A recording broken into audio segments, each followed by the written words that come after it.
അസ്സലാമു അലൈക്കും വറഹ്മത്തുള്ളാ. എന്തിനാ മാഷേ വെറുതെ തട്ടിപ്പും വെട്ടിപ്പും കാട്ടി ആൾക്കാരെ പറ്റിച്ച് കാശുണ്ടാക്കണത്? അതുകൊണ്ട് എന്താ നമുക്ക് നേട്ടമുള്ളത്? ഈ കള്ളങ്ങൾ കൊണ്ട് കെട്ടിയുണ്ടാക്കണ കൊട്ടാരത്തിൽ രാജാവായി ജീവിക്കുന്നതിനേക്കാളൊക്കെ നല്ലതേ ഓല കൊണ്ട് മെടനുണ്ടാക്കിയ കുടിലിൽ ദരിദ്രനായി കഴിയലാണ്. ഇച്ചിരി കഞ്ഞി കുടിച്ചിട്ടാണെങ്കിലും മനസമാധാനത്തോടുകൂടി കിടന്നുറങ്ങാൻ കഴിയും. നമ്മുടെ സമ്പത്ത് മുഴുവനും പരിപൂർണമായും അള്ളാഹുവിൻ്റെ തൃപ്തിയിലായിരിക്കണം നാം സമ്പാദിക്കേണ്ടത്. അല്ലെങ്കിൽ എന്താ പ്രശ്നം എന്ന് ചോദിച്ചാൽ നബി സല്ലല്ലാഹു അലൈഹി വസല്ലം തങ്ങൾ പറയുന്നുണ്ട്, ലാ യദ്ഖുലുൽ ജന്നത ജസദുൻ ഉഗ്ദിയ ബിൽ ഹറാം. ഹറാമിലായി പരിപോഷിപ്പിക്കപ്പെട്ട ശരീരം സ്വർഗത്തിൽ പ്രവേശിക്കില്ല, അഥവാ നരകത്തിലേക്കാണെന്ന് നബിയുനാ റസൂലുള്ളാഹി സ്വല്ലല്ലാഹു അലൈഹി വസല്ലം.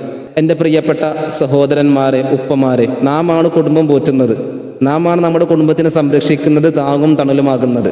നമ്മുടെ സമ്പാദ്യം കൊണ്ടാണ് നമ്മുടെ ഭാര്യമാരും സഹോദരിമാരും മക്കളൊക്കെ പേരമക്കളൊക്കെ ഭക്ഷണം കഴിക്കുന്നത്. നമ്മുടെ ഒരു അശ്രദ്ധ മൂലം, നമ്മുടെ ഒരു ശ്രദ്ധക്കുറവ് മൂലം നമ്മുടെ ജോലിയിൽ ഉത്തരവാദിത്തത്തിൽ വല്ല കുറവും വന്നാൽ അതിലൂടെ ലഭിക്കുന്ന ശമ്പളം നമുക്ക് ഹറാമാണ്, സാലറി ഹറാമാണ്. മനുഷ്യ സഹജമായി വരുന്നത് മാറ്റിവെച്ചാൽ ബാക്കിയുള്ളതാണ് ഞാൻ പറഞ്ഞത്.